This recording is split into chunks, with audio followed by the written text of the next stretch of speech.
Come da poca picchita va bene, se tu la parla miezza americano, quando si fa l'amore sotto la luna, come da bene in capo di I love you.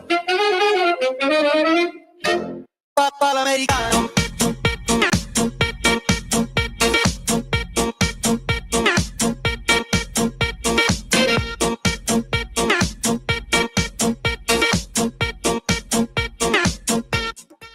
Papà l'americano.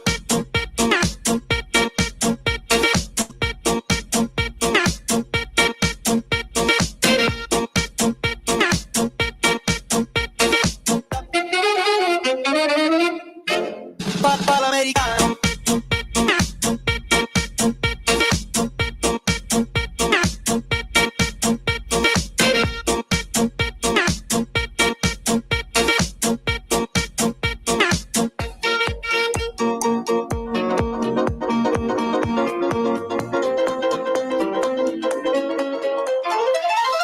L'americano.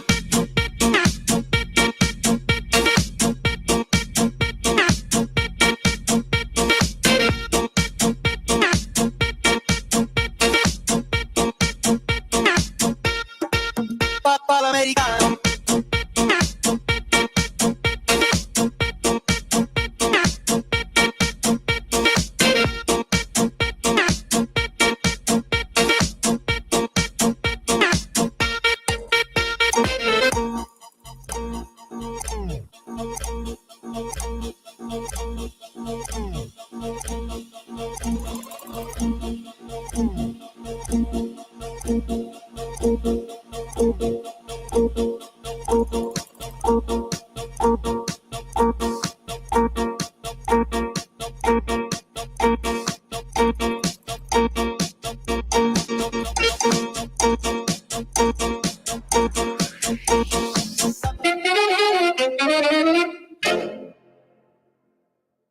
Papà l'americano.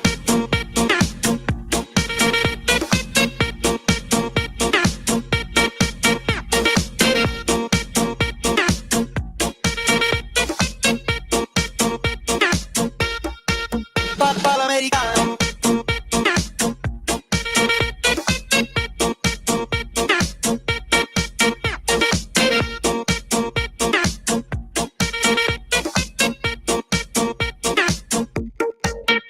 Ich che so del rock and roll, ich che so del rock and roll, ich che so del rock and roll.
Every time I hear that song, it makes me feel like I'm in a fucking, 80s fucking mafia film, like Scarface or something.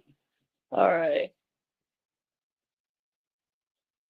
All right, time to add Zombie to the stage. And even though it's not the first, happy Pride Month. We're a very inclusive channel, so. Mm-hmm. And, I mean, Zombie is one of the Pride. Like I said, I employ the Alphabet Mafia. Although I am missing one demographic. Like I said, if he ever pops up in this chat, I'll make him a mod. But again, he's shown that he can't fucking accept challenges. But all right, back to what I wanted to say. Yeah, happy Pride Month. Also, before I get into something disturbing that happened on the first day of Pride, I do want to give a shout out to a longtime friend of the channel and now cancer-free Jude. Awesome. Mm-hmm. She's been in the chat a couple of times, but over the past, I want to say like 6 to 8 months, she's been undergoing intense chemotherapy. She got a mastectomy, and she's in her 70s. Wow. Yeah, and they were able to catch it early enough to where they're cancer-free. Awesome. I hope she gets a cake. That is Wow. cake worthy. She's already posted, because we're friends on Facebook, she's already posted all like the cancer survivor shirts that she's going to be getting and whatnot. Like, she's really happy. She's excited, which I'm happy for her. Same. It's always a good thing if somebody gets cancer and doesn't die from it. Exactly. And she's probably one of the very few folks down in, South Florida that is not, blood red MAGA. She's extremely progressive. I've noticed that's like, I mean, when it comes to deep, deep red states, you're sort of forced, your hand is kind of forced by your state's policies. Texas, for example, like in Texas, a lot of Texans are extremely conservative or MAGA. George Bush came from Texas. That should tell you enough about Texas. So, like, any of the ones that aren't super conservative MAGA are just naturally on the complete opposite end of the spectrum because of what they have to deal with. Same thing with Florida.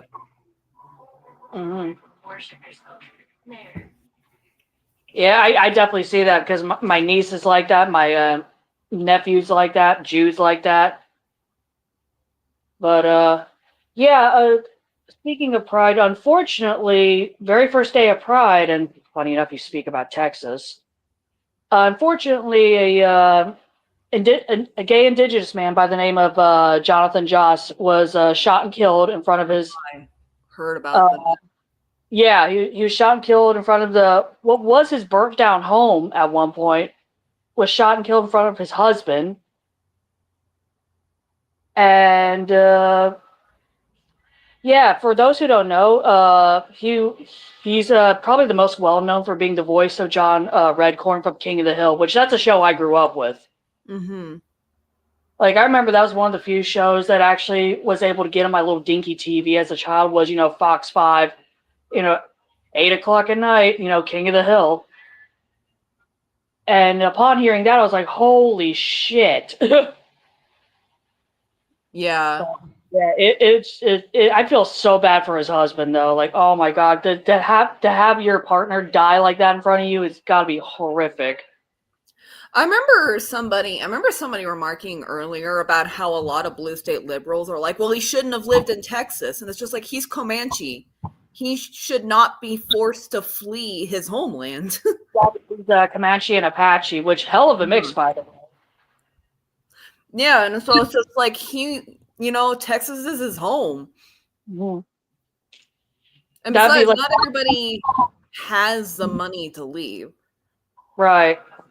And Joss was actually stated to come back in the King of the Hill reboot, but however, now they're gonna, unfortunately, if they choose to bring back John Redcorn, which if they don't, I think that's completely fine. I mean, I think I would hope fans would understand. Like someone else who did a prominent voice on that show, the guy, I forget the actor's name, but he did the voice of Dale Gribble. That's another very well-known character.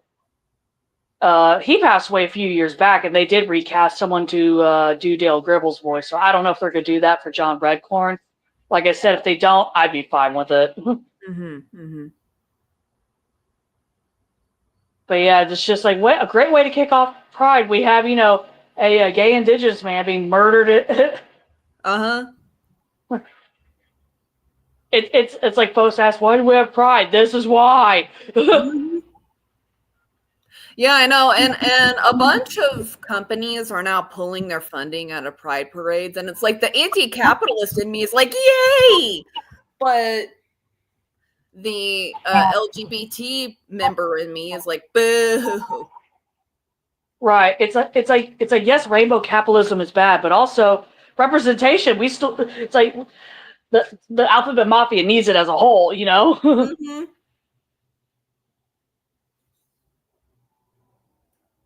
Just this whole year has felt like it felt like a century at this point. It's only been 6 months. Seriously. And then we had the fucking, quote unquote terrorist attack in goddamn Colorado. It's like, what the hell is going on? Yeah, a man from Egypt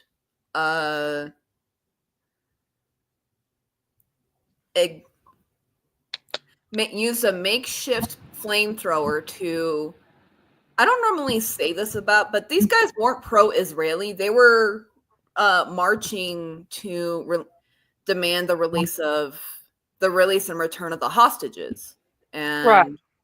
Which I think is a valid thing to march for. Which I think is a valid thing to march for. And a lot of them also thought that Israel, isn't doing their job, which is to get the hostages back.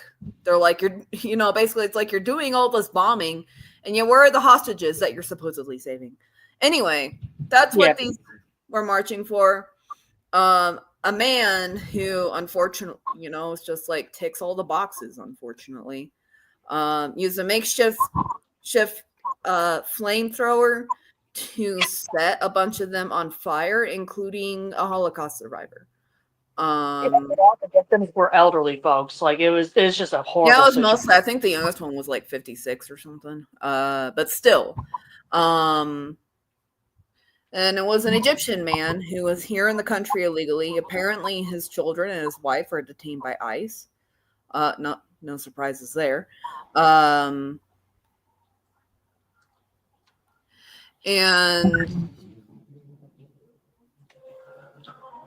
yeah, it's a really bad look. And like, I tell folks this all the time. If the Holocaust, if what was happening in Gaza was happening to Israel, we would be standing up for it. Like, exactly. The anti-genocide movement is the anti-genocide movement, not anti-Jew movement. But a lot of anti-Semites and a lot of anti-Jew folks specifically are trying to hijack the movement. Just to have an excuse to be anti-Jew, anti-Semite. And it leads to stuff like this. Which is why I always tell folks, it's like, don't just fall into line with somebody else's clearly anti-Semitic behavior when they act just because they're on our side, quote unquote. Right. Just because they're pro-Palestine does not give them a free pass to be an anti-Semite or to commit terrorist attacks. And because, he's probably seriously damaged the movement. Because this is not how we do things. This is not how we make a difference. This is like 20 steps backwards. Property? Absolutely.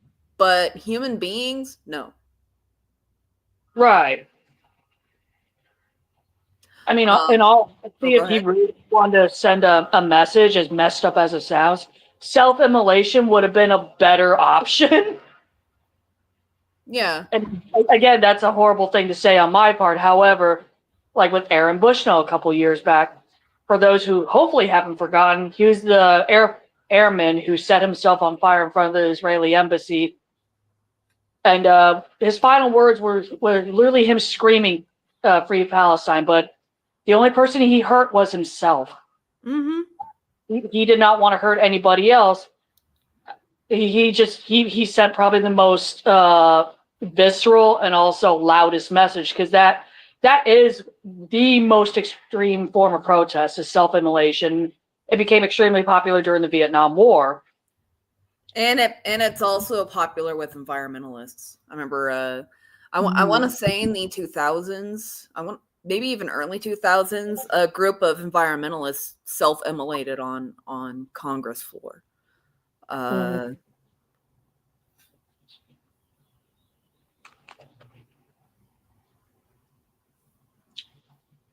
But yeah, what he did, what this guy did in Colorado is completely unacceptable.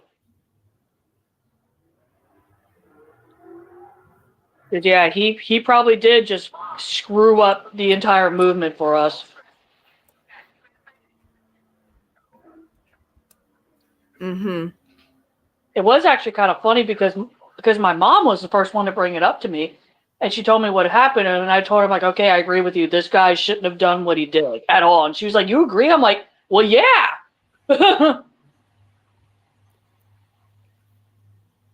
It's just like you don't do that to like some folks wouldn't agree with those folks protesting about the hostages, but also you also have to think about, like from what you said, they don't approve of what the Israeli government's doing. They just want the hostages home. That's it. Mm-hmm.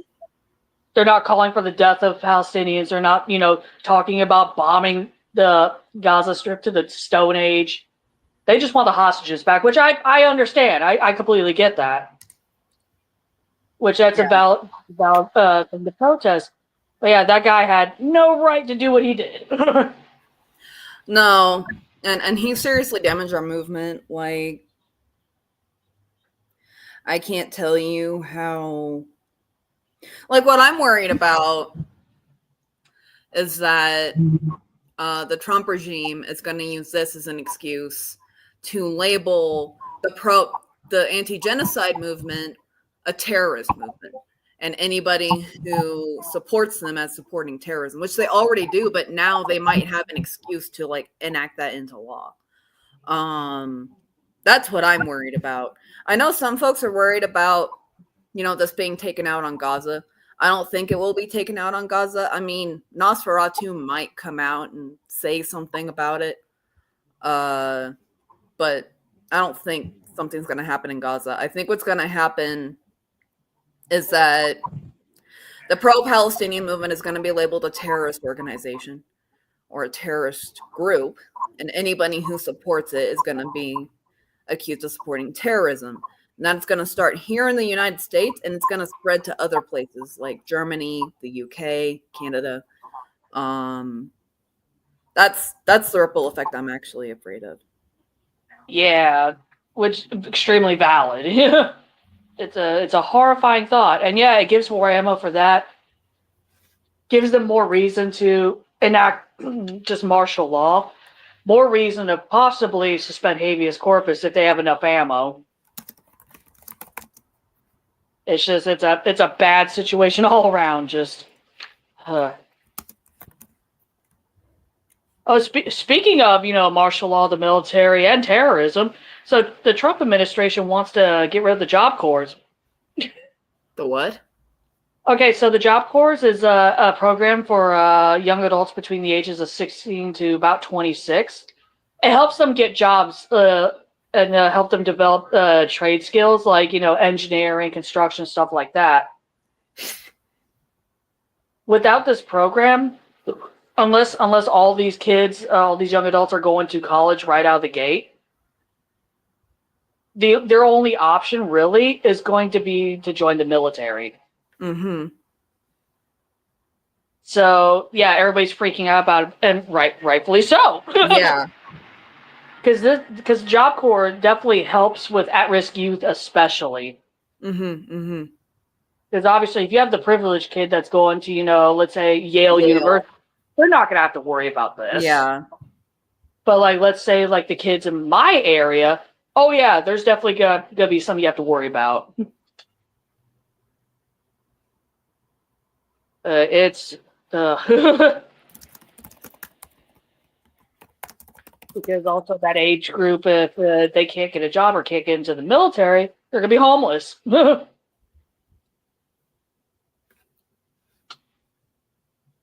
it's definitely a class-ish act. Mm-hmm. It's not going to affect the wealthy whatsoever. No. A lot of the stuff they do is not gonna, if you're over a certain pay grade, a lot of the stuff that's happening right now is not gonna really affect you. Hell, even if you're a woman, especially if you're a white woman. Okay, keep going. Like nervous laughter. Like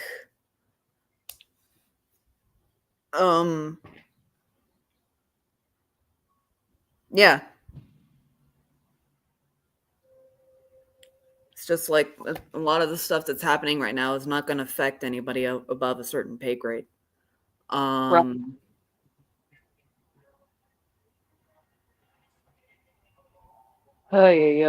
But at least Trump's got a lovely, cute little nickname now. Taco. Right, the fucking Wall Street just, gives him the nickname Taco, meaning, Trump always chickens out. And apparently he hates it, which good.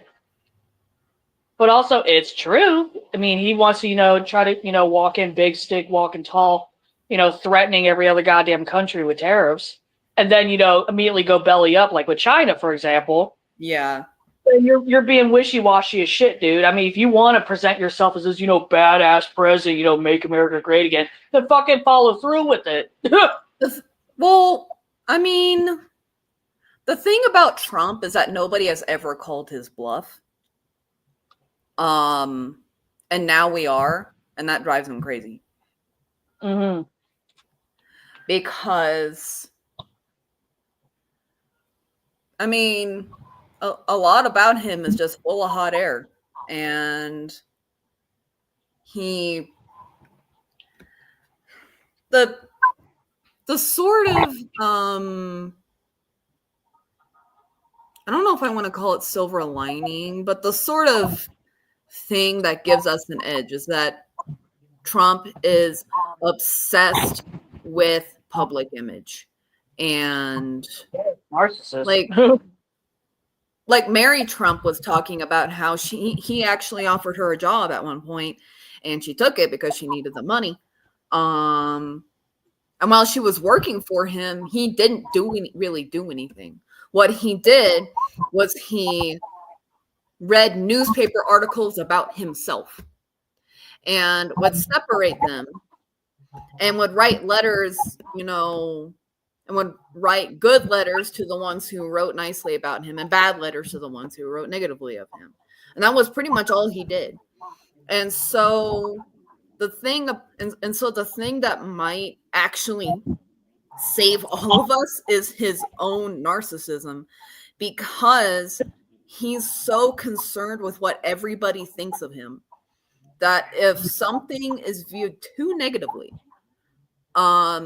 he will cave because he wants that validation and attention.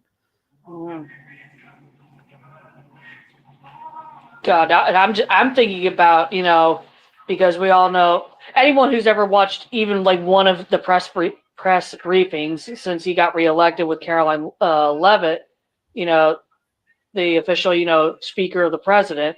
Fuck. God damn, this woman is so far up his ass. I'm just like, what in the hell? It's like,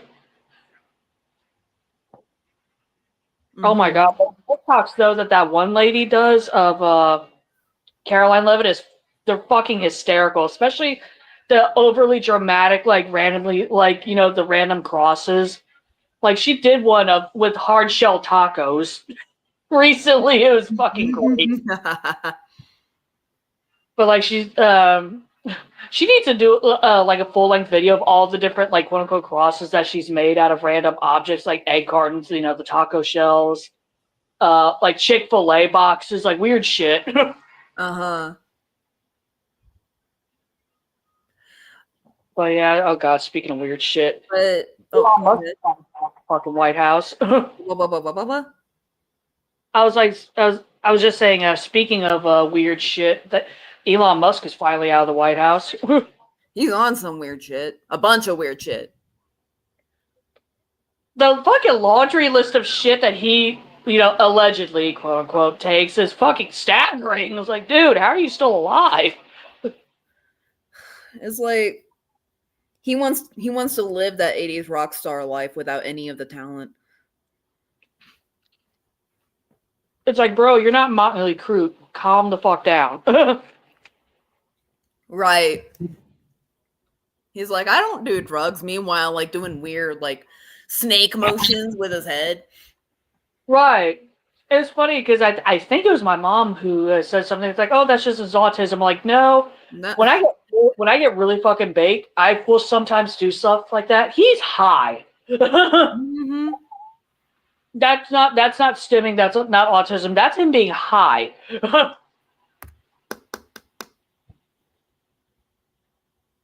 And also the fact that he has the eye bruise and he blames it on his fucking 4-year-old. I'm just like, dude, your 4-year-old shouldn't be punching you that damn hard in the first place, if that's in all reality. But you said you heard a conflicting story. Yeah. So Steve Bannon, I mean, his word is suspect, but I see no reason why he would really, especially after the White House's response to it. Supposedly, the Secretary of the Treasury approached Elon Musk about, confronted Elon Musk about the, trillions of dollars and like waste that he was apparently cutting out. And like approached him with hard facts about how little progress he's made. And apparently it's a really sore spot for Elon Musk. He got his little feelings hurt and shoved the Secretary of Treasury. And my assumption is that said Secretary of Treasury punched him. Which, if so, good job. It's like billionaires, if I could talk straight, need to be humbled once in a while too. But yeah, it was just like, damn, dude, you were looking rough.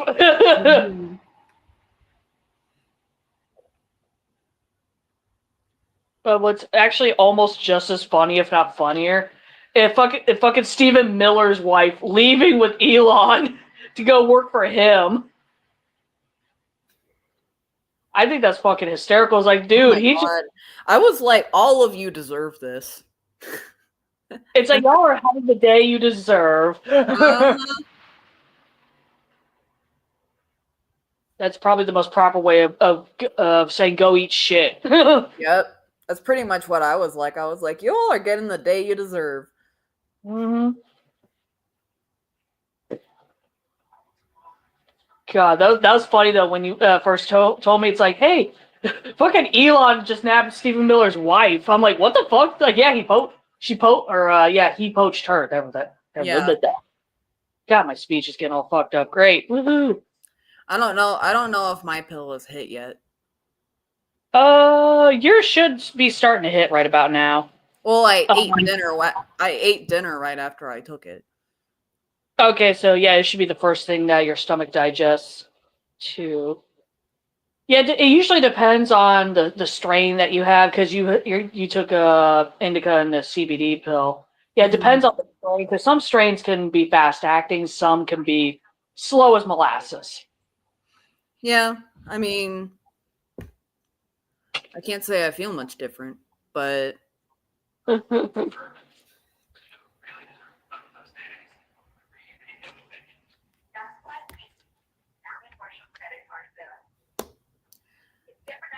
I'm also watching Reed Timmer. Look at a bunch of rain. Right? I assume within is a tornado. I am curious though what the future of Tesla is going to be, because I wonder if the Tesla shareholders are going to oust Elon. SpaceX, especially because there was this interview recently at SpaceX, where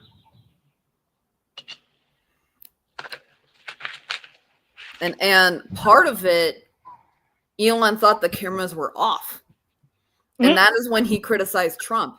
And that criticism made it up to the White House. Uh-oh. And the thing is, do you know where most of Elon's wealth comes from? Government It comes costs. from government subsidies for things like SpaceX and the military.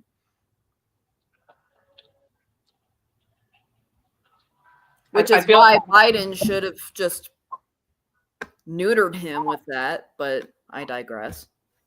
Right. You're like, that's another rant for another day. Uh-huh. But yeah, essentially, the United States is footing a lot of Elon's money. Mm-hmm. But yeah, you cut off that, support. That he's gonna suffer big, and good for him. Again, he's having the day he deserves. Mm-hmm. I mean, a lot of his wealth is fluid. Because a lot of his wealth is based on stocks. And you can't have, and so if he doesn't have good stocks, and he doesn't even really have a lot of money, he probably has money elsewhere. And in terms of assets like houses, that's something that a lot of ultra rich are now doing, is they're buying houses as a savings investment, basically. But go ahead. Oh, sorry. I was just thinking, because you were saying that, and I was thinking, I think it was Shaq who said a few years back that he buys like stupid expensive cars like Rolls Royce and stuff like that as like an insurance policy in case something happens with his career.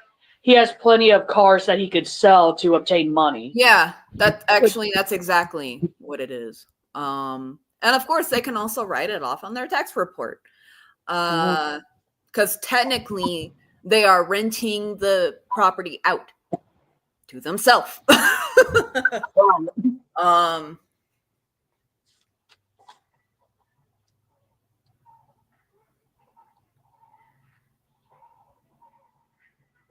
So in my opinion, it's just like, hey man, for like this one time, it's like don't blame the player, blame the game.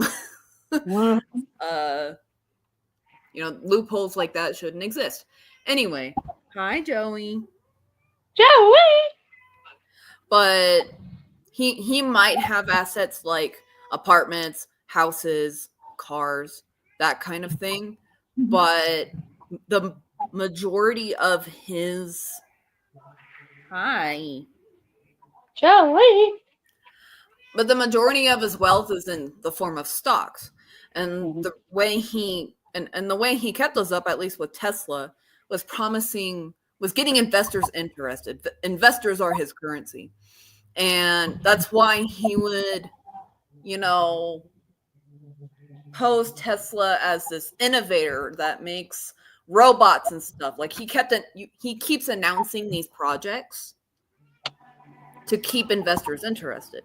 But he's completely sabotaged that now. Not only have investors bailed on him from a lot of his companies, but after he's completely trashed his public image, which he didn't have a lot, but after he's trashed his public image, not a lot of investors are going to want to invest in him and his brand. And so this has very dearly cost him, which good.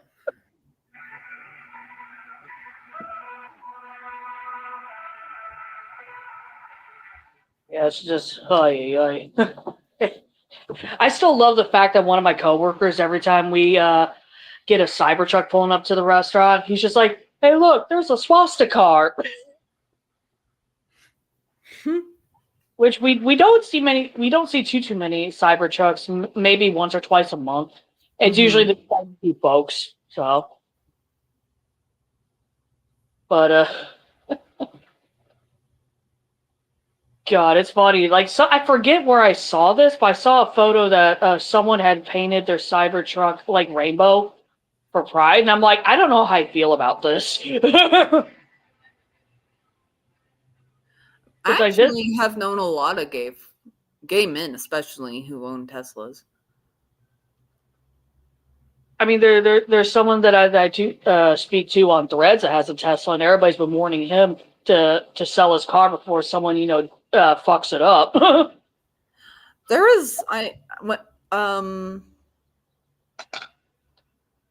in South, where, oh, brain work. Yesterday I had to go through a parking lot. In that parking lot, there's a white Tesla that parks there. I noticed the last time I went, they removed the Tesla symbol on their car. Okay, that is kind of funny. They're probably like, I can't afford to sell my car. But you know what? We're going to make it so it's like some nondescript white car. Not just that, but nobody wants to buy him now. Mm-hmm. And I'm certain that, a lot of used car dealerships are going to start turning them away for that reason, because nobody wants a fucking Tesla. Exactly. Though, hey, guys, that means you might get a really cheap car. Right.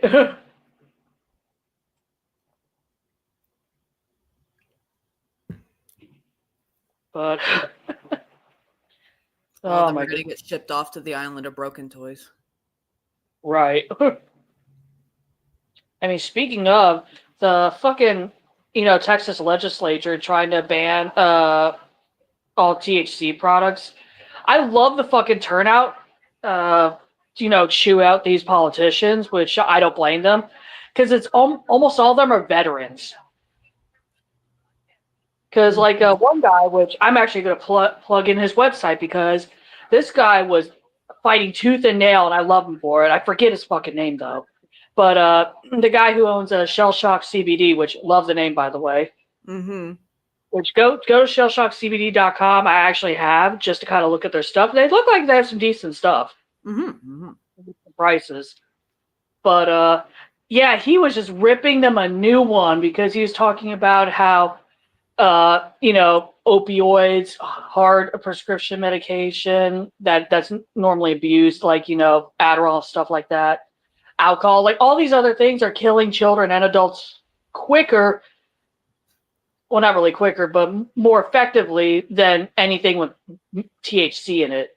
And he even stated like there has not been one death at least in the state of Texas, that was contributed to THC use. Mm-hmm.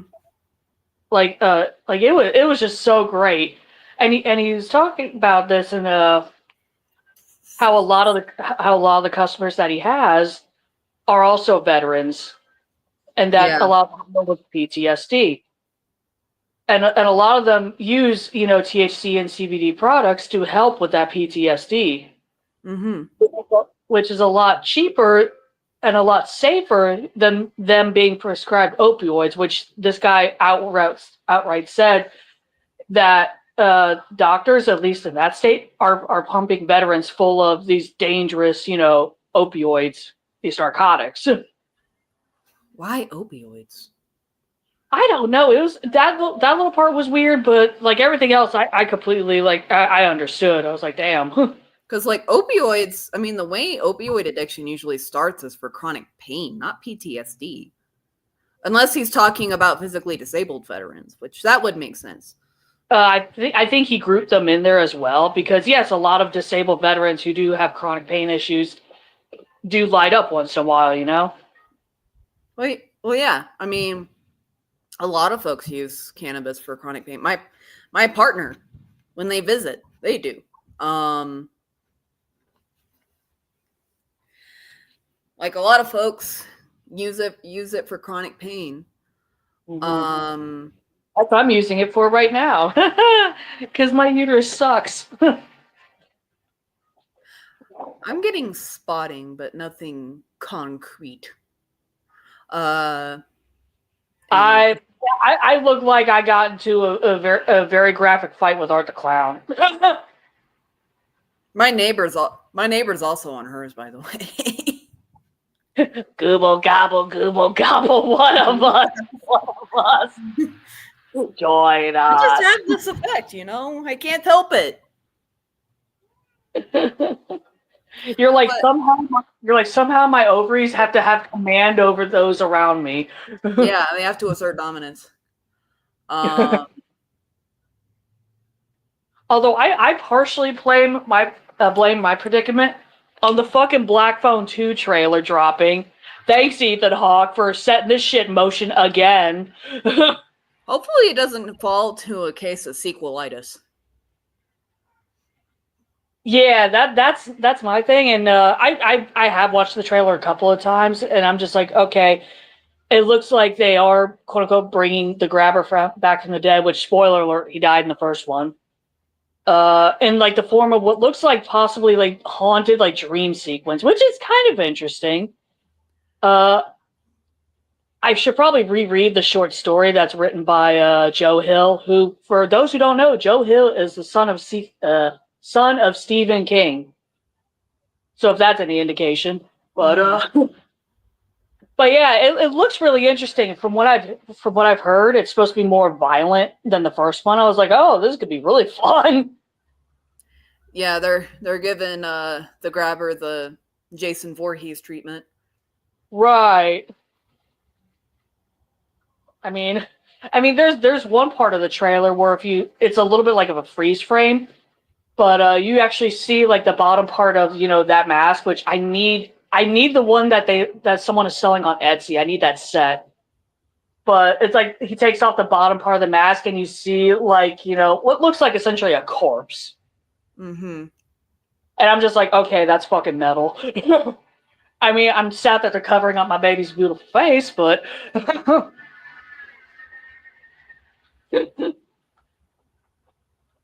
God, but yeah, it's like when I saw the first Black Phone film, I ended up starting my fucking period literally while in the goddamn theater, and then the trailer fucking drops at the sequel, and I'm like, well, we're back here again. Mm-hmm.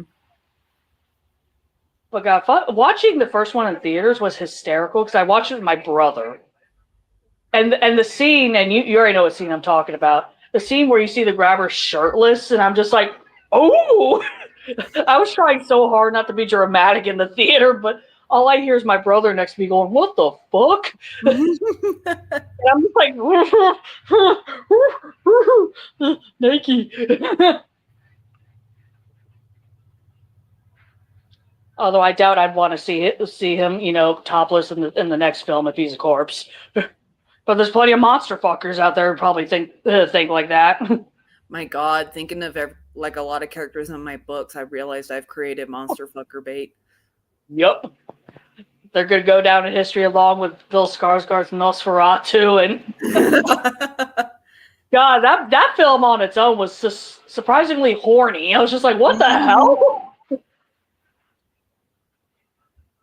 It's like, whoo, we are really diving into necrophilia. All right. This is, whoo. Did the actual book have any of that stuff in it? I don't remember. That's the thing. I'd have to reread it. It's been a hot minute. The original 1922 film, though, no. No, the original film did not. Yeah. But I'm just like, why the horny element? That particular director, Robert Eggers, I don't know. I don't think any of his other films were that horny, if I remember them correctly.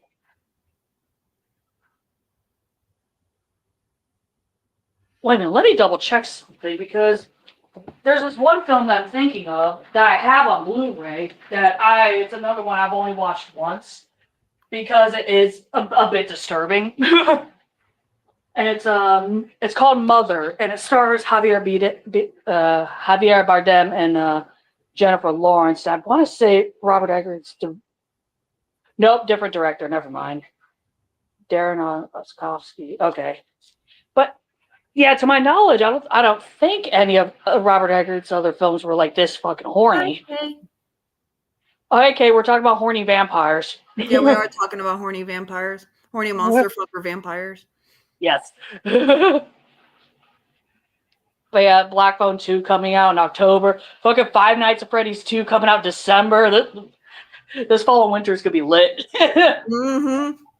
All the old man sexiness is coming back this holiday season.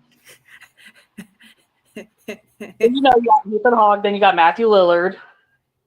Oh, honestly, Q. Why am I calling you Q? K? Oh my God. Honestly, K, that is a mood. Mm-hmm.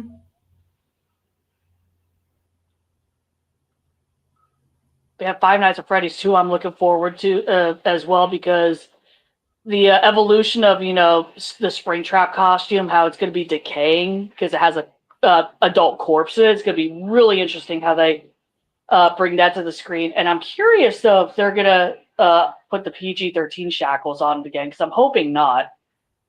I love you. Honestly, if you're going to have a character like Springtrap and his full gory glory, Joey. you're gonna have to have that film rated R. There's no way. Like I'm sorry. She heard me say I love you, and now I have summoned her. Joey. Mom, Dad is not here right now. I love that their parent title is Mom, Dad. Mm-hmm. But hi, Joe. Here, I know just how to cheer you up.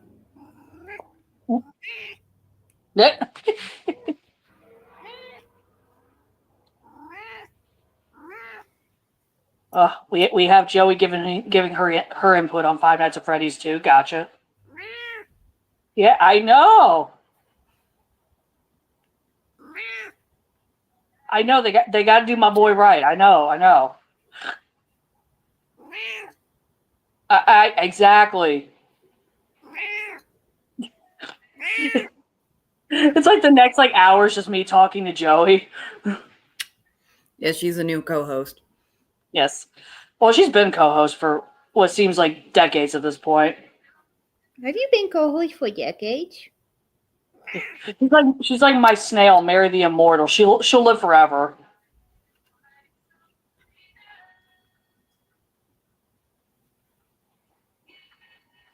But yeah, the near the end of the year, movie wise, I'm excited. Sinners, ironically enough, I have a song for their soundtrack playing on my TV, but Sinners is out on digital now, which I want to wait until it comes out on Blu-ray to either buy it or wait until it goes down in price when renting it. Because I can't really justify paying $20 just to rent a film and only have it for 48 hours. It's like I'd rather pay that money and get the physical media, or even if it goes down to $5 or $6 to rent it, I'll rent it then and watch it. Right, that's another one I really want to see. Oh, excuse me. I can't think of any movies I really want to see this year. Then again, when it comes to movies, it is really hard to get me to really want to see one. The last one I really wanted to see was Deadpool and Wolverine. Oh yeah, Clown the Cornfield's another one. That's 4 this year I want to see. Yeah, there's a red box. It's at my pharmacy. They have one outside my pharmacy. With Redbox, we don't really have them in my area because a lot of folks will try to break them open and steal the shit inside. I live in what you call the projects. It's funny because the military base that I work on is probably one of the safest on Earth, but just outside of it, it's fucking ghetto as hell. Mm-hmm.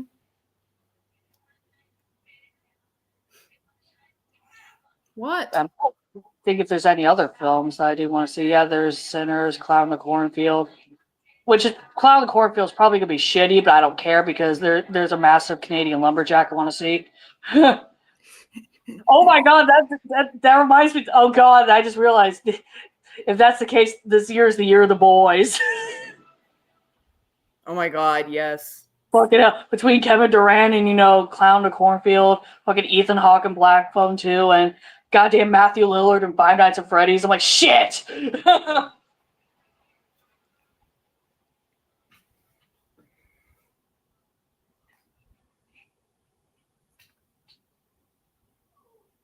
Oh, they'll try to around here, believe me. I've been to DC. Mm-hmm. Can confirm. I've had dudes come up to me still asking if I want their goddamn mixtapes, and they'll hand me a fucking CD, and I'm like, bro, what the fuck?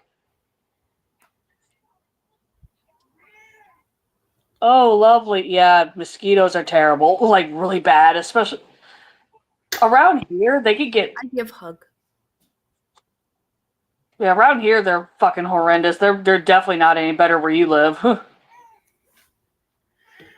Here we actually, where I live, because I mean, surprisingly,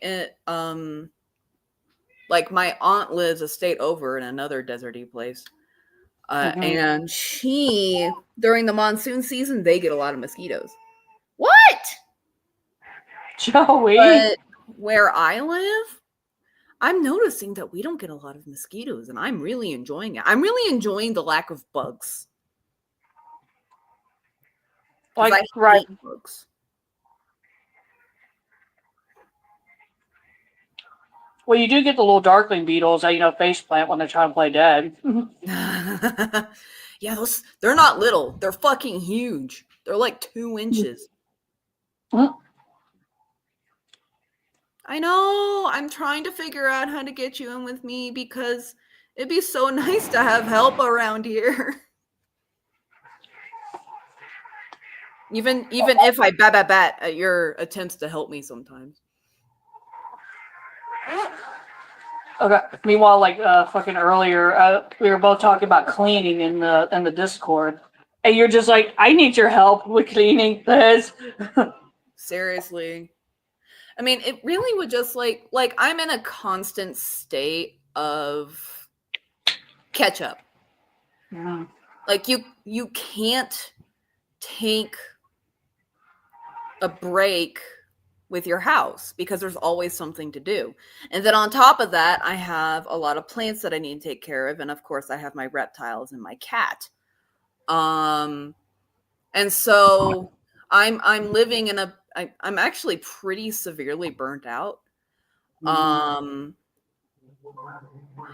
And it would just be really nice. I mean, especially when it comes to the reptiles, to just have somebody to sort of help, like reptiles and cooking is what I'd really love help with. And so it would be nice to have somebody around the house to help me with those. Also, Kay can drive. I cannot.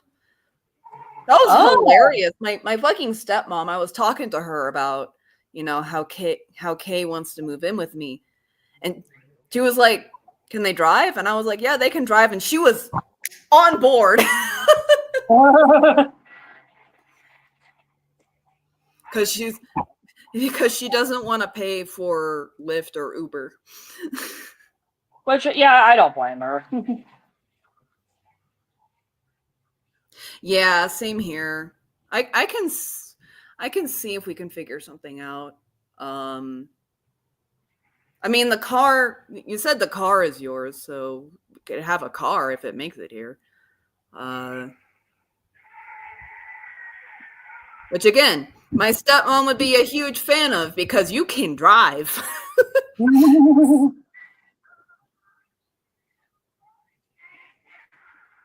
main thing you got to know around here is that folks jaywalk like it's going out of style. Sounds like my area. It's like, it's like no one has regard for their life. They just go into the street. Yeah, that's how it is here too. Sometimes, like, not even at a crosswalk. They'll just like walk out into the middle of a fucking freeway. Again, that's how unfortunately, that's how a lot of folks get killed on. Like, there's a parkway near where I live. A lot of folks get killed in that intersection because they fucking cross when they're not supposed to. Oh, that's fair. But yeah, other drivers are extremely unpredictable too. Yeah, and we get a lot of drivers from Texas here. Oh God. Ugh. Texas, those drivers are homicidal. Like, even as a kid who had no concept of what it is even like to drive, the drivers fucking freaked me out. Like, even I could see what they were doing.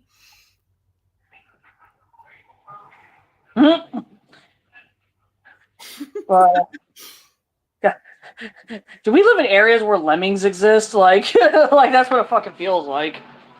Florida, Texas. I mean, where I live, we have a lot of New Yorkers and a lot of New Yorkers. Oh God. Both Look of at them. New York taxi drivers. They'll get you where you're going if you don't have a heart attack first.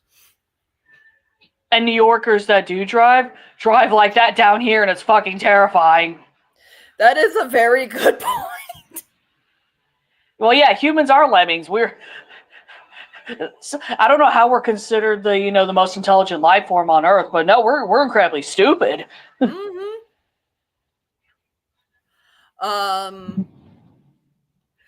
I'll just never forget. You remember the night bus in Harry Potter? Yeah, the like the triple decker. That's what it's like being in a taxi in New York. That reminds me of my taxi rides in fucking London. Good Lord. Cause yeah, it's like we got in this taxi and this guy just drove at the speed of sound while like doing all these crazy maneuvers, and my dad and I were absolutely convinced we were gonna die. Yeah. In that case, don't take a cab ride in London. And definitely don't take a cab ride in India, because apparently they're fucking worse. Mm-hmm. I could only speak on London's behalf because I used their cabbies. Because when I was over there, it was 2014. This is really before like Uber and all them started like kicking off. Mm-hmm. So yeah, I just went by the good old fashioned London cabs. And that God, reminds me of something, but finish the story first. Oh my God, yes. Sorry, Gabriel Iglesias. Actually, one of my favorite comedians, Gabriel Iglesias, who's also very good at voice impressions too. He's very good at doing feminine voices. I had a pretty I had to take a lift home from the dispensary I went to yesterday because there was a very clear alcoholic that was getting in my space, and like he didn't seem like he wasn't a guy who I clocked as somebody wanting to do harm, but I clocked him as a guy who seemed like he could be unpredictable. Which is why I got the hell out of there, because I was completely alone. Yeah, I mean, I did feel kind of bad for him. Mm-hmm. I mean, honestly, when it comes to being around drunks, definitely do what your gut tells you, because that saved me from plenty of situations. Yeah. But the thing is that this guy was Lakota. Yeah, poor thing. Yeah. I mean, and he had it's the Four Directions thing. I can't remember the name of it, but he had like a necklace that had that on it, and it was kind of like a dream catcher at a Feathers. He had on a corn shirt, like a corn t-shirt. Nice. And I actually did get to hear him sing in his native language, which was pretty cool. I mean, it was very drunken singing, but it was singing in Lakota. Right, beautiful but extremely sad. Yeah.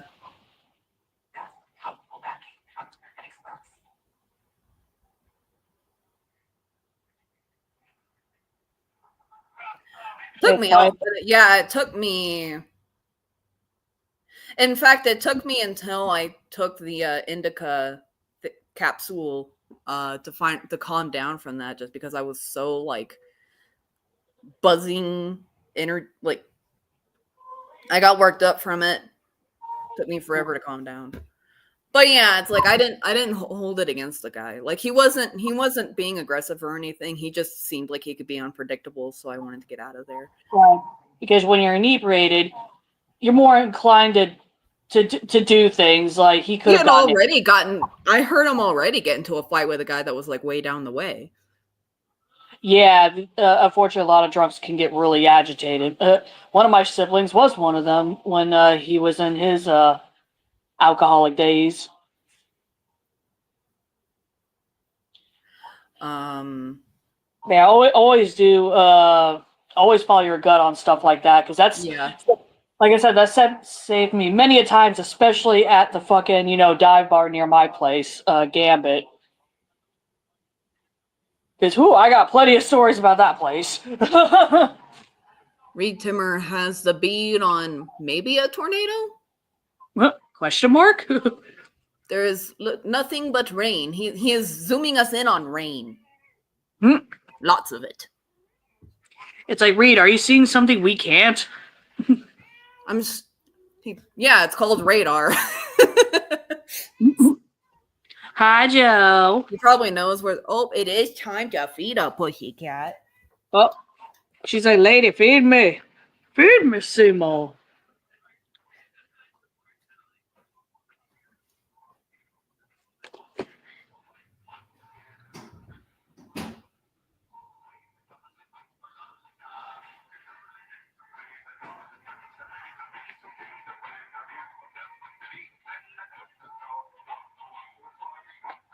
Hey.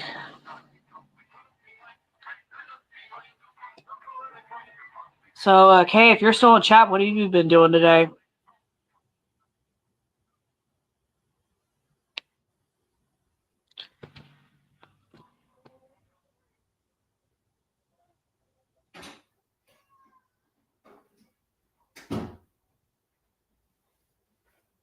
Oh, damn. Yeah, I took one of my gummies because I've been in raging feminine pain all damn day, to the point where I actually had to call out of work because it was so bad. It was making me violently nauseous too. So yeah, I got like a 250 milligram going right now.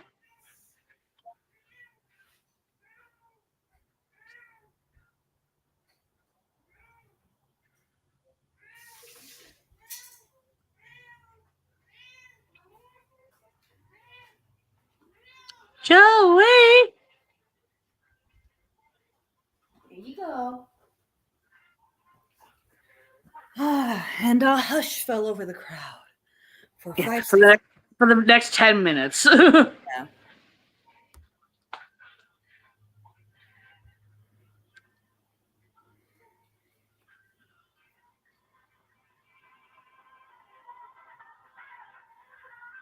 Yep. Oh, Jesus. Yeah, that's not fun. I don't like him. Yeah. I have as many choice words for Kay's dad as I have for Christine's mom. But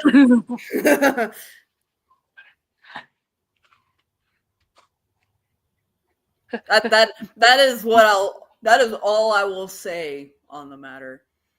And that should tell Christine how many words I have. Right next to you. Oh, God. Jesus, then. Whew.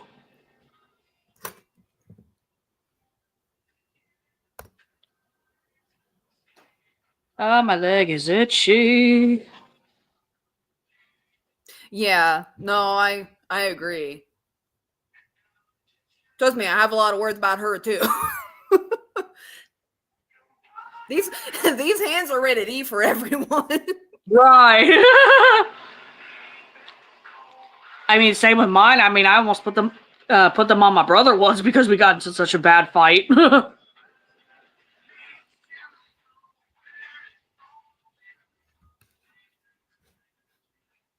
That checks out. I don't even know the man. That sounds like that checks out. Mm-hmm.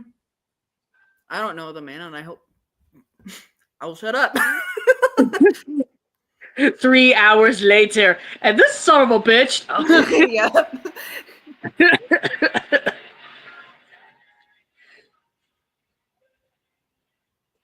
I mean, there's been times where you've ranted and raved about some of my family members, which I don't blame you for.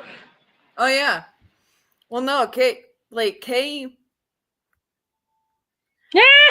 I fucking bite back. I was about to say, those aren't fighting words to this lady. You know that, right? This woman takes that as a challenge. It's like she's a fucking Aries. What do you expect? I am a twice Aries. Both Right, my rising and my sun sign are Aries. Yeah, it's always the fucking fire signs. They're like, I will fight anyone. Yeah, apparently, from what I've read up, Aquarius is essentially the Aries of the air signs. I'm like, that checks out. Kay is a Virgo or Virgo or however you say it. From what I understand,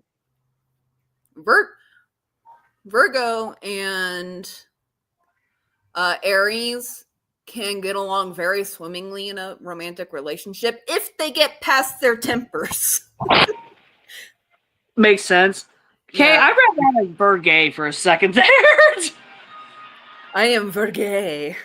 Virgay, Virgo. It is the secret 13th zodiac. Goddamn kids, all these genders with their Virgos and Virgays. Virgo, Virgay. I don't know these pronouns.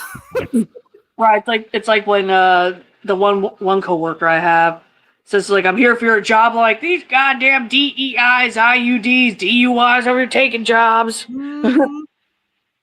And it makes them laugh like hell. I'm Vergone. Virgo, yep. That's a mood too. It is the pasta zodiac. What's hysterical is apparently Aquariuses are very good with Aries and Sagittariuses. I'm like, yeah, we're gonna fuel the fires. Mm-hmm. The air is gonna make the fire. I'm the bellows. Exactly. I'm providing the fucking gas and air for this shit show. Mm-hmm. Which, in several cases, that has been true. Yes. Oh. Joey. Ooh, I should try some of your pasta. Hey, I got basil with our powers combined. Uh-huh.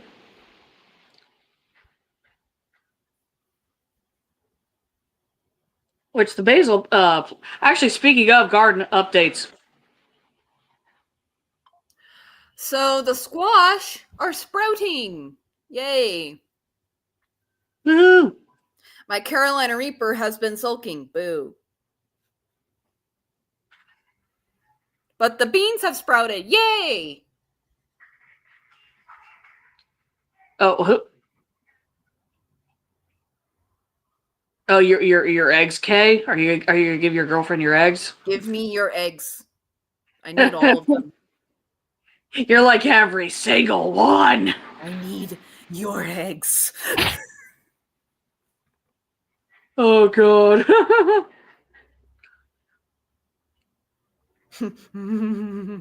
I just had a horrific thought. I don't want to say it, but I'm gonna send it to you on the side. I would only have eggs though, remember? Mm. I cannot eat the eggs, but I want your eggs. Right. There's eggs and then there's eggs. Mm-hmm.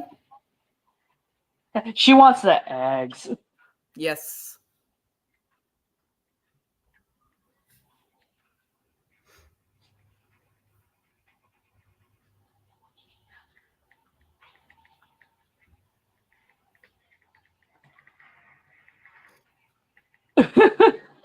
Well, I could say the thing in that setting just for shit. No joke, you're probably like, what? I mean, I literally have so much pasta now because it's so annoying. Like, I have all of my food intolerances and allergies to begin with. Then on top of that, I omit beef. And on top of that, I also apparently have to be low cholesterol. Mm. Except a low cholesterol diet gave me gastritis. So now I have to be on a gastritis-friendly diet. Which, since I omit beef, means I can only, and I cannot have chicken, and fish is really expensive means I can only have pork, which is bad on your cholesterol. It's a vicious circle of bullshit at this point. It is. I mean, hey, if I'm ever able to come to visit, I'll fucking make goat or lamb curry. Would love goat or lamb curry. Just wanted to remove the bones, please. Oh, like I told you, I would slow cook that motherfucker to oblivion, or use a pressure cooker. But yeah, all bones would be removed because yeah, that would not be fun. It's like, you know, spoonful of the mouth. Yeah, you're better than most Indian restaurants then, because most Indian restaurants will leave the bones in, and you'll chomp down and almost gack out trying to swallow a tibia or something. Right. But yeah, I've always wanted to work with goat. And I know some places around here that do sell actual goat because they're Arab, like little Arabic corner store market things. As long as it's not green, I'm sure your mom would love some. No, she wouldn't even try the fucking butter chicken I made the other night. And she's had butter chicken before.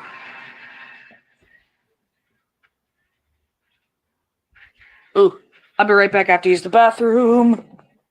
No problemo.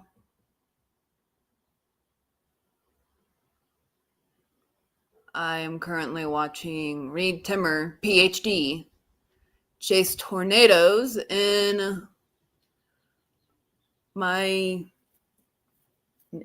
Oklahoma, where most of my family lives.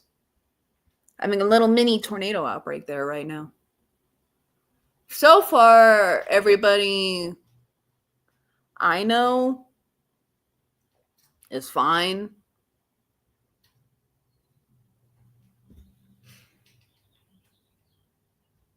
For a little bit, I thought that town was named Ahsoka, and I was like, I don't know no goddamn Ahsoka in Oklahoma. No, it's Atoka.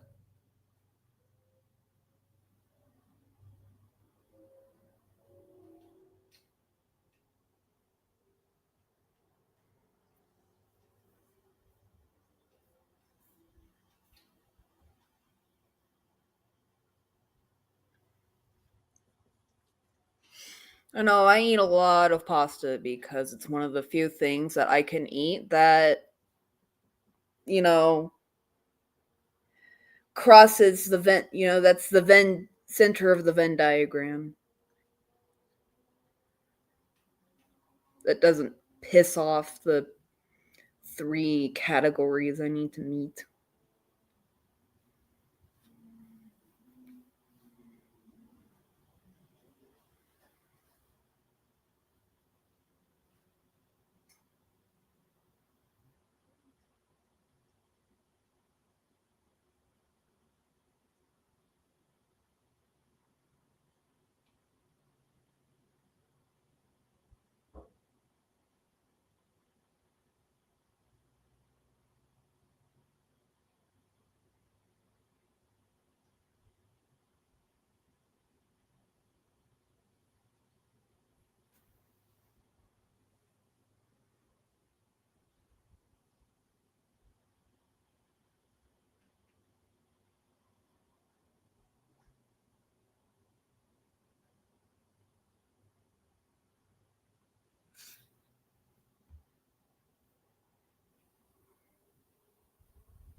Looks like we might get some thunderstorms, but the one we had earlier. I give big hugs. And I love you.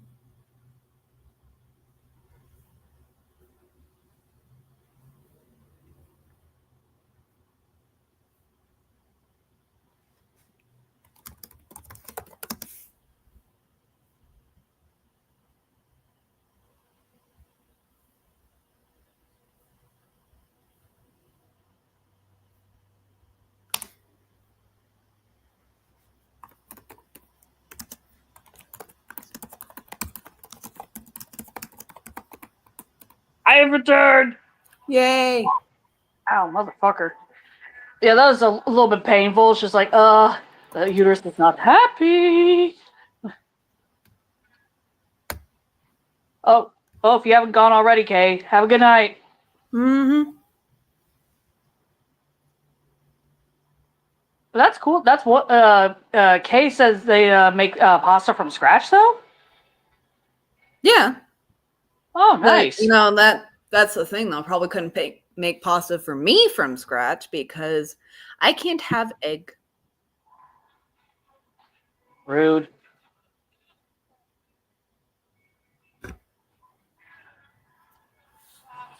Thankfully, ironically, the pizza dough recipe that I use is you-friendly, funny enough.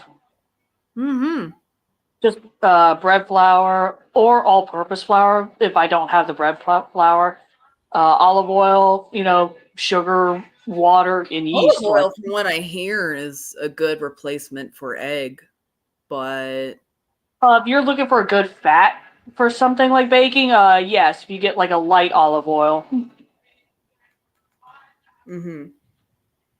Yeah, because if you get something that's like too rich, too robust, it's gonna compete with the other flavors of what you're. Yeah.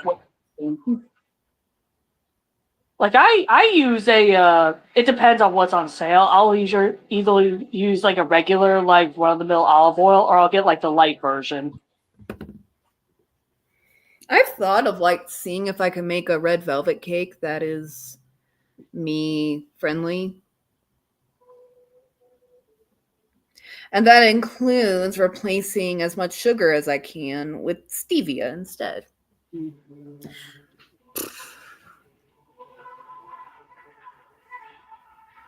I legit thought that there was a town in Oklahoma called Asoka. And I was like, I ain't heard of no goddamn Asoka, Oklahoma.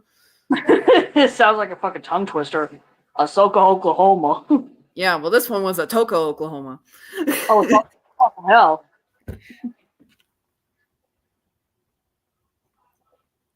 Oklahoma, where the wind comes sweeping down the plain.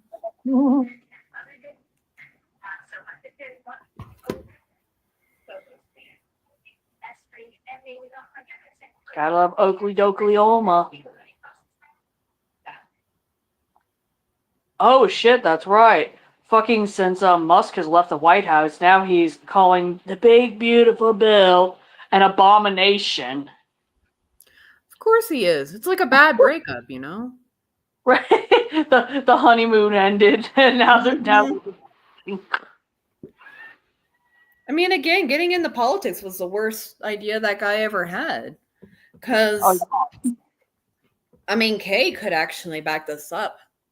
One of our mutuals is from Venezuela. And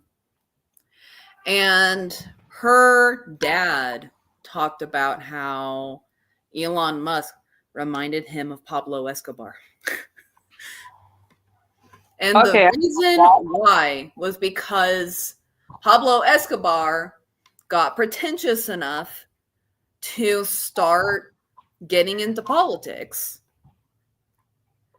And that's how he got arrested.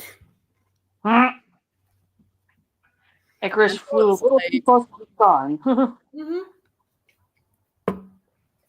And so it's like Elon Musk getting into politics might have been his last mistake. Mm-hmm. It's like, well, you signed your own death warrant. Yeah. It's like Jeff Bezos, I will give him this. He's smart. He stays out of the public limelight. Just kind of doing his evil bald billionaire thing.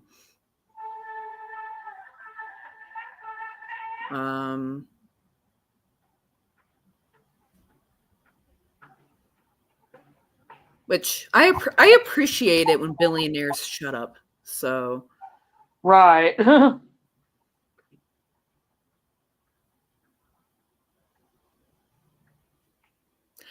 Oh, I see it. I see it. Oh wait, no, I don't. False alarm.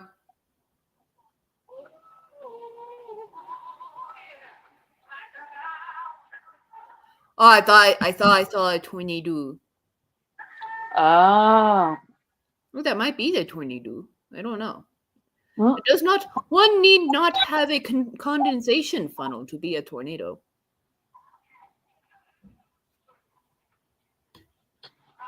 All you need is wind contact with the ground to do swirly things on the ground, and then you are a tornado. do swirly things on the ground, eh? That sounded much more dirty than it really is. I mean, if fucking Reed hears himself sometimes. Huge pipe! Dynamic pipe! Everybody's Everybody like, in "Ooh." chat was like, say that again? Mhm.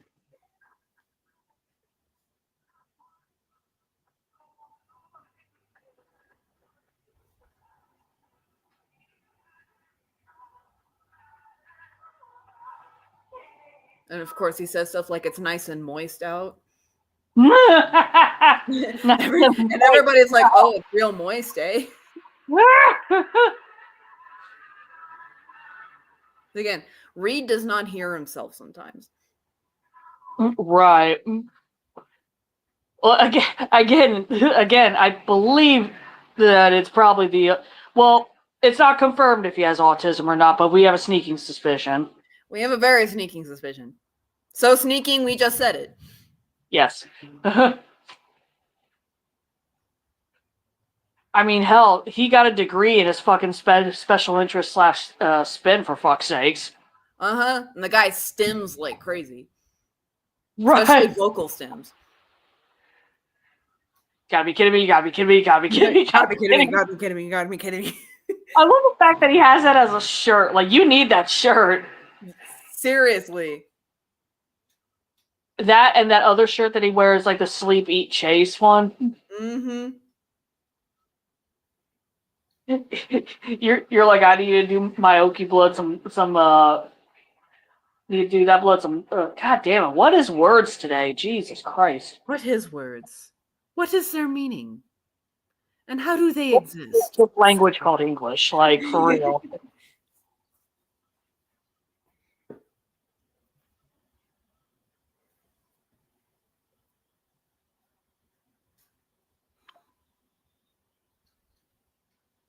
Oh, that storm got some mean green on it. It's like every time we you mentioned that one tornado that was like, bright ass green, or like that a supercell, I should say. No, And I think you're thinking of the derecho. Oh, the derecho, yeah, because I kept making fucking wicked Broadway jokes like, oh, is Alphabet there? Mm-hmm. So if you gotta find me in the western sky. Because if I sing any louder, I wonder if like all derechos are like that, because I swear the past few derechos I've seen are fucking green colored. good lord. Like they're the green storms. And like a lot of folks don't think of like just straight line winds being dangerous, but derechos can have winds of like 140 miles per hour. That's like a category 4 hurricane. And so it's just like, and I believe 140 miles per hour is also like an EF3 tornado. And so it's just like, these winds will fuck you up. Uh-oh. Uh-oh. We may have a chungus. Live tornado commentary with Zombie. Might have a Jamungus chungus. Oh no, I he cannot see much. All I see is cloud. Actually, no, I'm gonna throw it on my TV too. We're gonna have a live stream cast of tornado weather. Jesus. Christ Jiminy. Jiminy Christmas.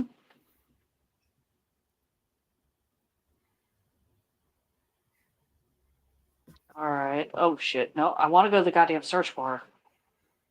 All right. Read my Timmer. OnlyFans.com. No. Honestly, he could probably make bank, not even doing anything sexual on there. Just, just being himself. And he would make so much bank off OnlyFans. Right. Or to show pictures of his dog. Right. Cute little, like, fucking ancient-ass gizmo. Uh-huh.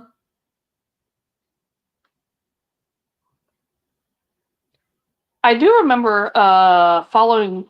this guy was actually the reason I ended up getting, like, an OnlyFans account, because I was curious about his content, because this was during COVID, and he was actually fostering kittens for adoption. Aww. And I didn't believe that he was actually doing it, and doing it for free, this content. So I went to his OnlyFans. I was like, holy shit, it's actually kittens. It's not anything dirty. But it was probably the most wholesome OnlyFans account I've ever seen in my life. I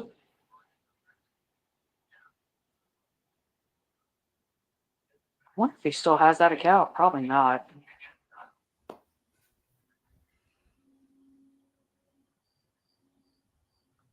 Oh, good lord. Yeah, we're in Greenville. That was perfect timing.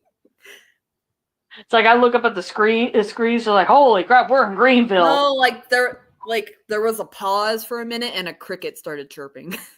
But comedic timing. Mm-hmm.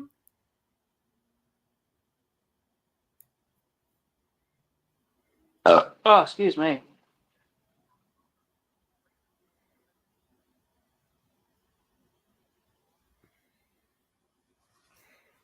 Sulphur, Oklahoma just sounds like it smells like farts.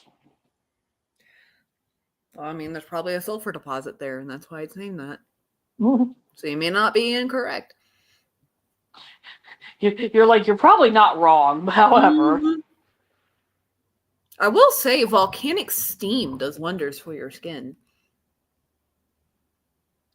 Oh, that reminds me. Did you see that fucking volcano eruption in Italy? Etna? Yeah.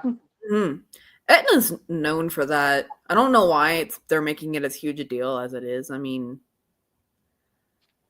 Mount Etna having an eruption is like saying Mount Kilauea had an eruption. Okay, fair. Which, I mean, it's still cool, but...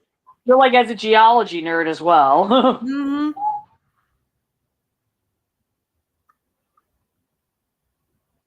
It wouldn't be as like if it was Vesuvius that erupted, then I would be a little more surprised. But Etna is just constantly erupting.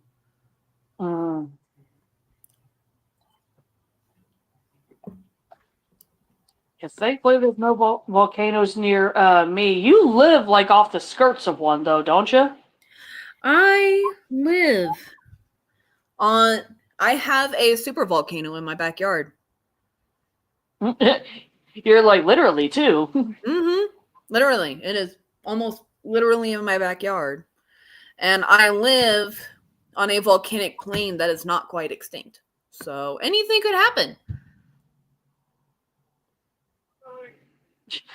Main thing I have to worry about is hurricanes and possibly tsunamis. It's like, At least the non-man-made threats. Right, it's like living so close to the capital, I have to worry about, bombings of all kinds, anything as small from a pipe bomb to an atomic bomb, dirty bombs, terrorist attacks, shootings, you name it, it fucking happens. Like, I found out not that long ago that my area in particular is really bad about essays. I'm just like, ooh, that's even better. Mm-hmm. Like, apparently, there's been men going around assaulting women in broad daylight, like, out in public. Like, what the fuck? Yeah. And folks wonder why I want to get out of this area.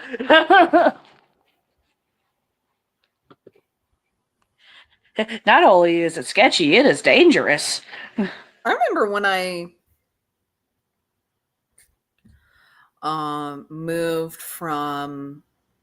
Washington State to hear. My parents were like, but there's a bunch of crime there. There's a bunch of crime there. And we actually looked, and Redmond, the place where I lived, had an extremely high homicide and SA rate. Yeah, that's not way higher than where I live currently. And so that kind of shut that idea up. right. Meanwhile, I'm like, I can't believe I've been walking alone in a place so dangerous. Right. I mean, when you lived up there, you did have Lucas, though, so you did have scary big dog privilege. I did, yeah. So that probably helped you a lot, too. Yeah. But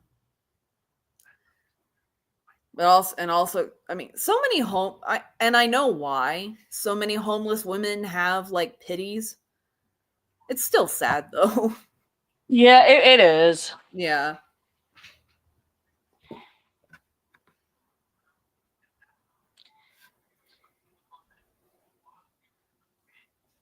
Yeah, there's a lot of pit bulls in my area. Most of them are very, very sweet.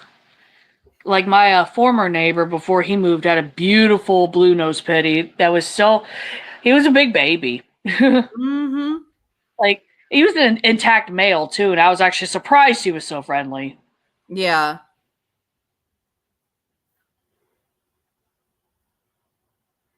And then the neighbors that moved in after them, they ended up having a lab pit mix named Cookie.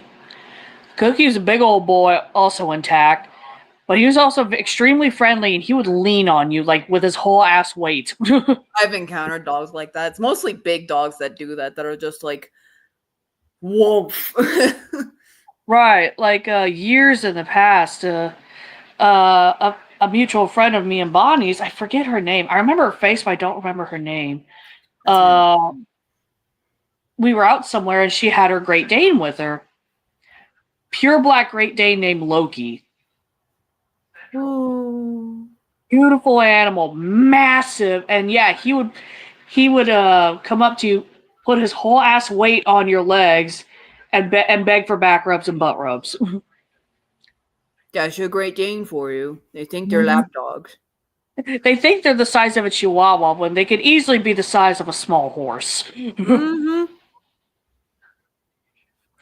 I mean, hell, I same love with Great Danes because one of the first dogs I ever knew was a Great Dane. His name was Haas. Right, you showed me pictures of Haas. Haas looked badass. Haas was beautiful and huge. Like the only pictures I really have of him are of him as a puppy. Mm-hmm. But full grown Haas, my grandpa was 6'5", and when Haas put his paws on my grandpa's shoulders, he would stand taller than my grandpa. God damn. Yeah, and my grandpa would actually hold me by the waist and like have me ride Haas like a horse. Right, obviously not full weight going down on the dog's back, but yet still. Yeah, when I was a little kid. So I have a lot of really fond memories with Great Danes.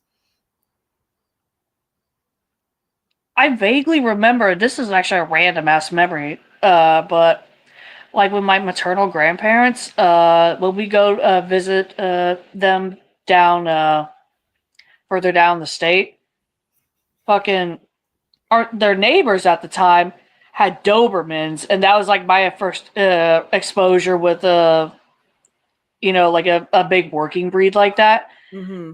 And oh my god, they had the most beautiful. They had two Dobermans. One was a female, black and tan, the standard color. Mm-hmm, mm-hmm. The other one was I don't know if they're called red or tan, but Probably. like the more brown looking Dobermans. Chocolate Doberman. Yeah. He was intact. He was a beautiful dog too, and they at one point apparently had puppies. I think that was the ultimate plan for those two dogs. But yeah, they were beautiful, and I was just like, "Holy crap, I love these dogs!" They have the most majestic bark. I've Right. noticed that. If you've heard Adobe bark once, you will know Adobe bark anywhere. Mm-hmm.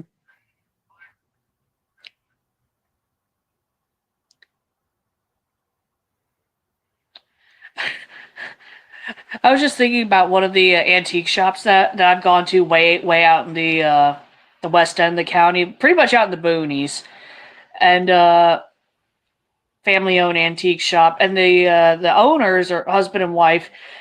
At the time when I went, they had 3 Shetland sheepdogs and a puppy Shetland, and all 4 of them would. I know all 4 of them would follow you around as you shopped. It was so cute.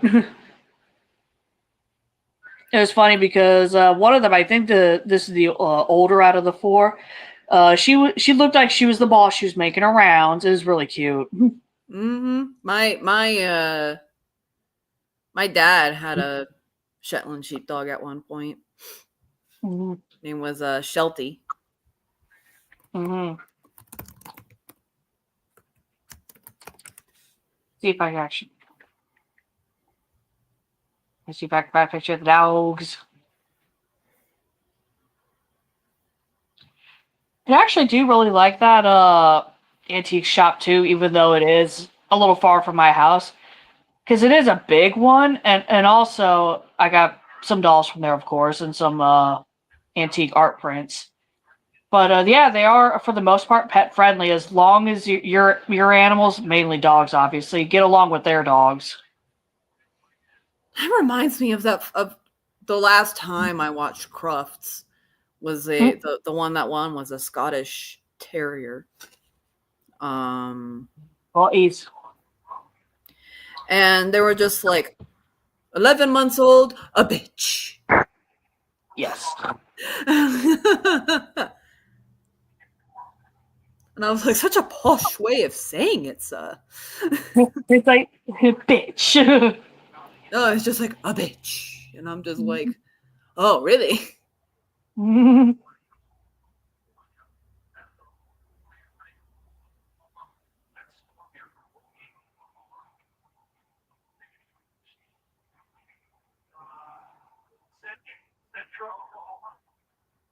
Good Lord, I forgot how many photos they post almost daily. It's insane.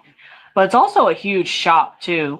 Mm-hmm. Like, they actually had a really nice, like, international section. That's where I got a couple of my dolls from. My doll that came from Afghanistan came from that shop. I'm going to get Aqua. Okay. I'm trying to find this photo of their dogs. Oh, found the doggies.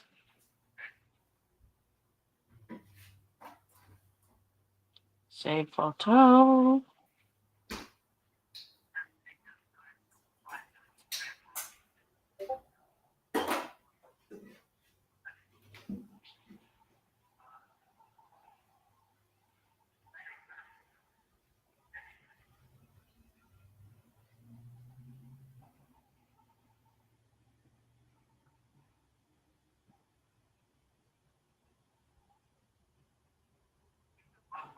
I like how the Dominator has fucking bumper stickers on it. Jesus.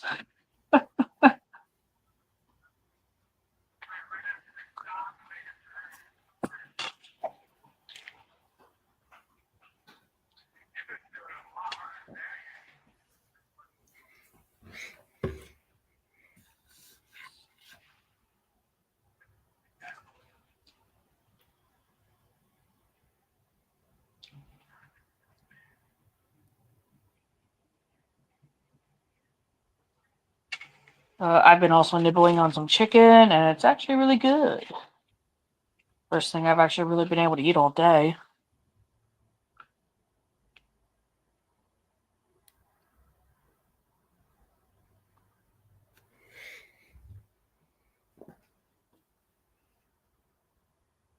I'm back.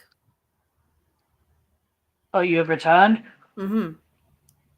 I found a picture of the dog from the antique shop. The little Merle one is the one that I saw as a puppy. No. All of them are very friendly. They also sell bony bits, too. That's where I got my deer skull from. Mm.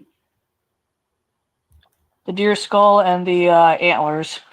And partial I generally go into antique shops and almost always leave empty-handed because I get choice paralysis. Mm.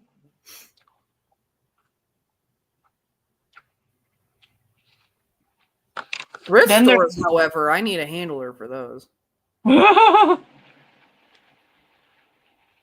They get like taxidermy gator heads and shit. Mm-hmm. I mean, that's me when I go to any antique shop, especially my local one that's down the street, because the owner knows me. And he knows that 9 times out of 10, I'm not leaving his shop without a doll child. Hell, I remember showing him photos of some of the dolls I'd gotten from Mike Zahn, which, fun fact, antique dealer Mike Zahn was on the Discovery Channel for a few years on the TV show Oddities. So take that as you will. He actually sells really good quality items. A lot of my shit's from him. He probably still has my PayPal information, but but like I was showing Bill, the shop owner, some of the dolls, like Marie, my French boudoir doll from the 1910s. Fucking Bill saw that doll and he was like, "Oh my god, I'm in love with her. How much do you want for her?" I'm like, "Wait, what?"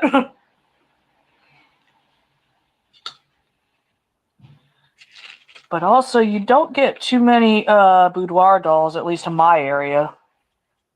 Apparently, closer to New York, like where Mike Zahn lives, you definitely see him a lot.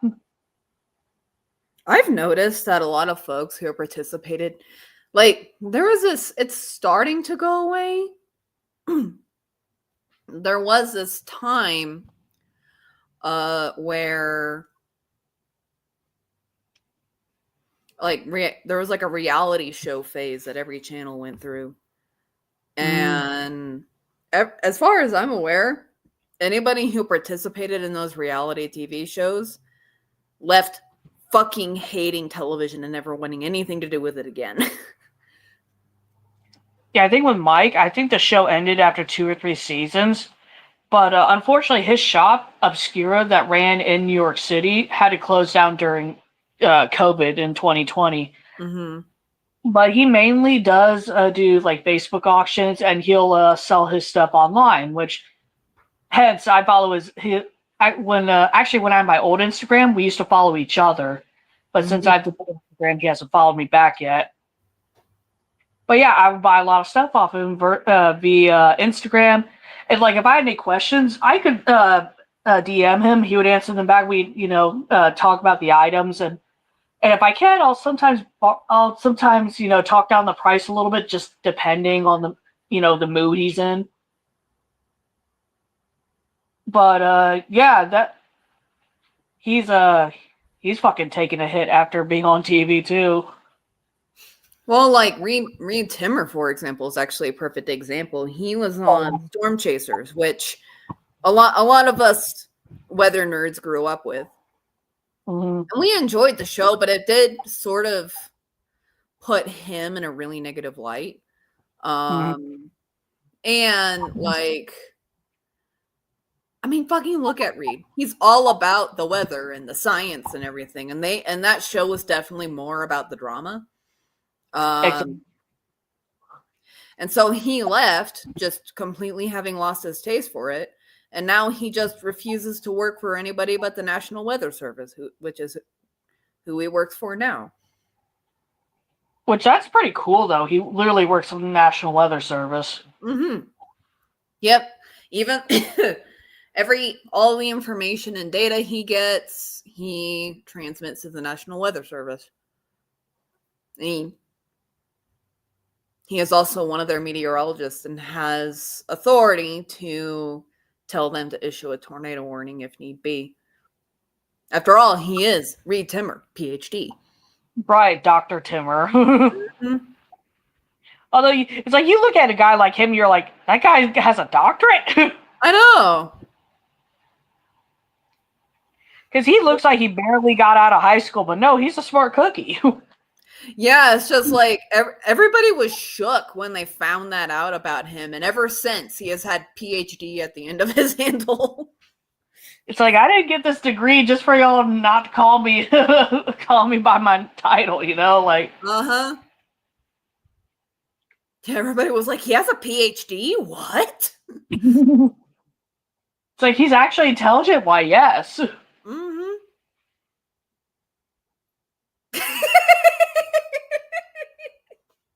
Oh, oh, what happened? Look. Oh no, you missed it. Shit, what was it?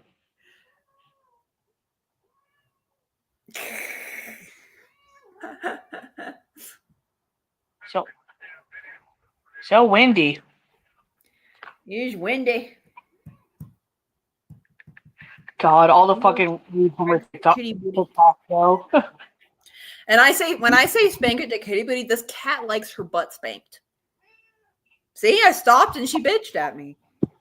That's the ironic thing is that some cats really like, aggressive pats on the butt. Fucking bear. Perfect example. That cat's fucking massive. He loves being like spanked. Right. Boop, boop, boop. I once spanked the beat of Bohemian Rhapsody out on his butt, and he enjoyed every second of it.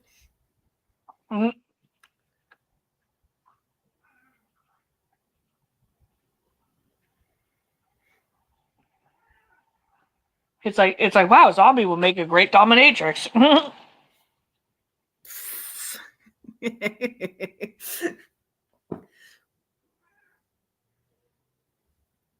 I think you're right. So much rain, exactly, Brian.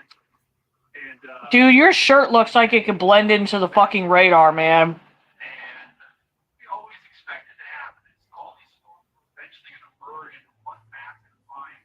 Oh, I see. I think I know who she is, anyway. Hmm.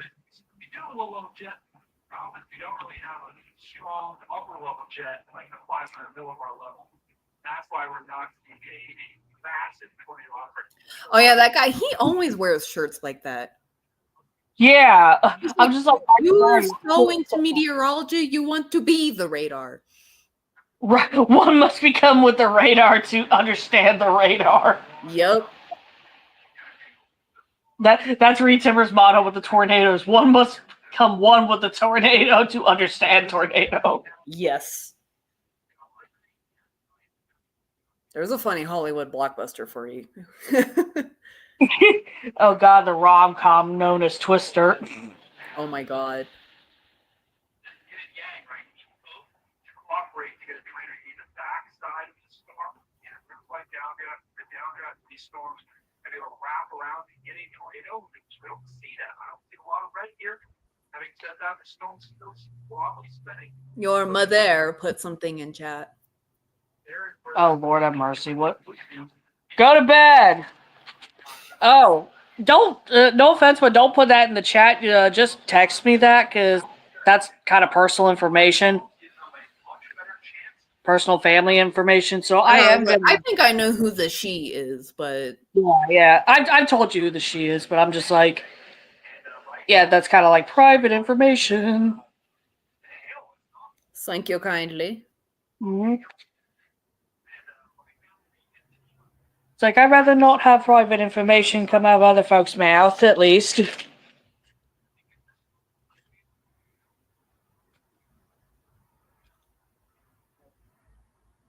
As for not having another Darude thunderstorm. Oh Lord, those are probably coming though. Ugh. Are there any headed towards me? Difficult to say.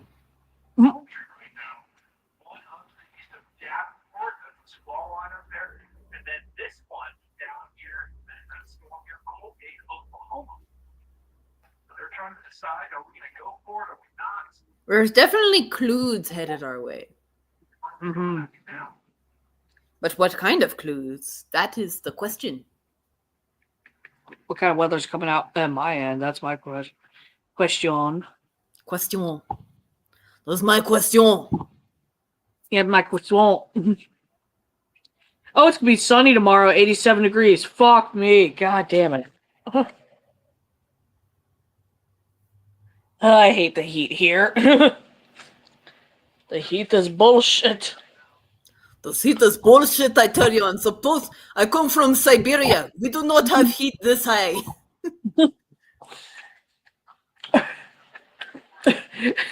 You invoke the spirit of that one guy who called you out on Lucas's, DNA. Mm-hmm. No. I'm from Siberia. We do not have dog this big. Because you said Lucas was a Siberian Husky mix, and the guy was like, uh-uh. Uh-huh. Guy was like clocked. And so it's like, did this man just out me? Mm-hmm.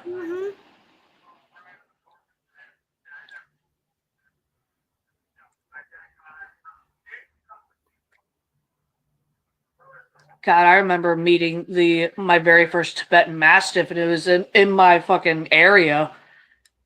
Beautiful, I would say like the gold coat or yellow coat Mastiff. Looked like a fucking giant lion bear. Felt like one too, like all muscle underneath that fur. There's a lot of fucking fur.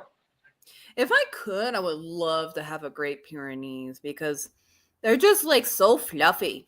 They're like they are supersized golden retrievers. Yeah, we've actually had a couple of Great Pyrenees come through our shelter recently, which is kind of sad.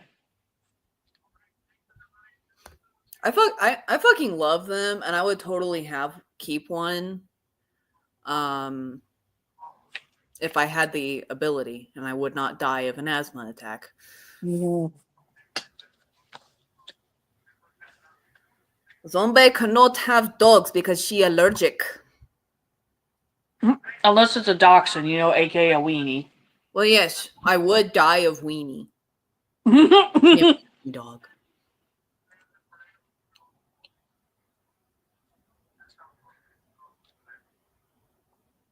Which I love the long-haired dachshunds. They're so cute. I love all your dachshunds. Right, you're like I like the long hair, the wire hair, the short hair. Mm-hmm.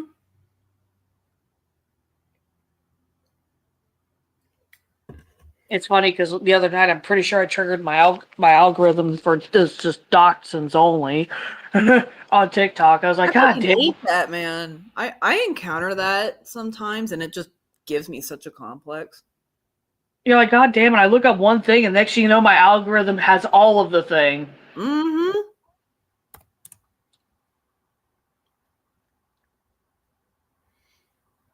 Like last night, I want to say it was oh,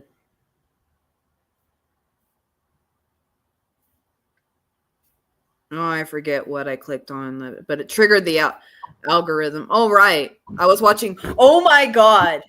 If you want to call back after this and talk to each other, I found this channel that's hysterical. Oh no.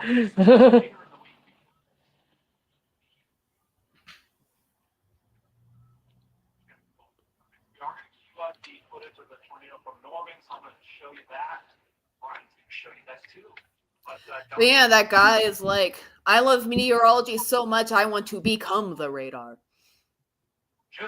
I mean, he pretty much is a human radar. Yeah.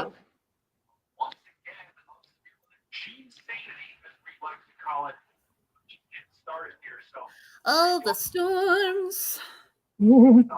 I remember last time I went to Oklahoma, it was, I want to say it was on like the tail end of storm season. No, it wasn't. Was it? I don't remember. Well, there were indeed storms, and one of them was, I saw a storm that I was, because we were bunking up at an Airbnb in Norman, and as we were going to Norman, a supercell was coming in, and this thing was like, no matter how much you craned your neck, you just could not see like all the way up. But it looked like somebody put a fucking cap on the sky. Right. It was like way up there. You could see the anvil, and the anvil looked like somebody put a cap on the sky. And I was just like, I feel very claustrophobic right now for some reason. And folks wonder why I'm terrified of tornadoes. That's why. You never seen a supercell? I have, but not in that context. Not in the context of being in Oklahoma. Yeah. Imagine a southeastern United States supercell. That's what I have. They're not as bad as the Midwest ones.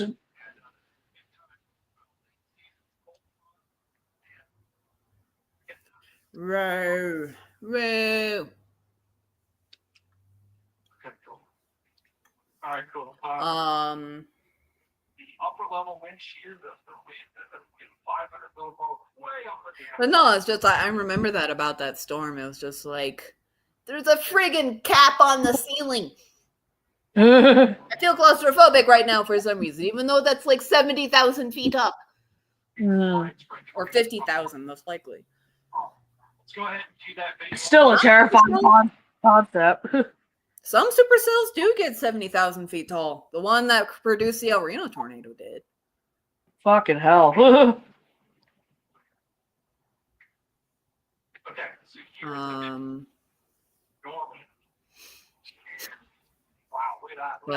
but most of them are 30,000 to 45,000 feet tall.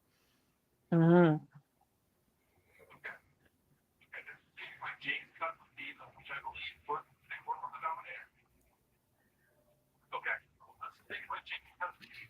You're going to Oklahoma, and I think that is really a tornado. I think it's getting worse. Get your tail. Oh, no.